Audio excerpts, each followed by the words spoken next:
আসসালামু আলাইকুম। সংযুক্ত আরব আমিরাতে বসবাসকারী সকল বাংলাদেশি ভাই বোনদেরকে আলসামিন ট্রাভেল এজেন্সি আস্থার পক্ষ থেকে আন্তরিক সালাম জানাচ্ছি।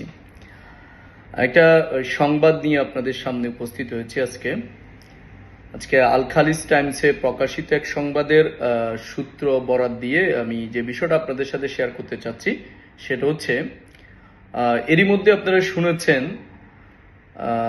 আরব আমিরাত সরকার পূর্বের অন্যান্য সময়ের মতো এবারও সাধারণ ক্ষমা ঘোষণা করেছে। 2 মাসের জন্য এই সাধারণ ক্ষমা প্রযোজ্য হবে। এর মধ্যে আরব আমিরাতে বসবাসকারী যে সকল ভাই বোনদের ভিসা এক্সপায়ার হয়ে গেছে, যাদের জরিমানা আসছে, তারা জরিমানা ছাড়া এই সময়ের মধ্যে তাদের ভিসা রেগুলারাইজ করতে পারবেন। তারা চাইলে তাদের রেসিডেন্স স্ট্যাটাস পুনরায় নবায়ন করতে পারবেন, অথবা তারা এই সময়ের মধ্যে কোনো প্রকার জরিমানা প্রদান না করে নিজ নিজ দেশে ফেরত যেতে পারবেন। তো আপনারা যারা এখানে আছেন ভিসা জটিলতায়, যাদের অনেক ফাইন চলে আসছে, আপনারা চাইলে এই সুযোগটা কাজে লাগাতে পারেন।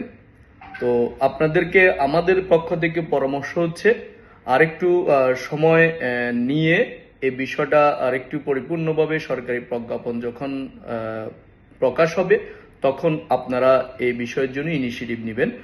আপাতত হুট করে কারোর সাথে কোনো প্রকার বিষয় নিয়ে লেনদেন করা মনে হয় বুদ্ধিমানের কাজ হবে না।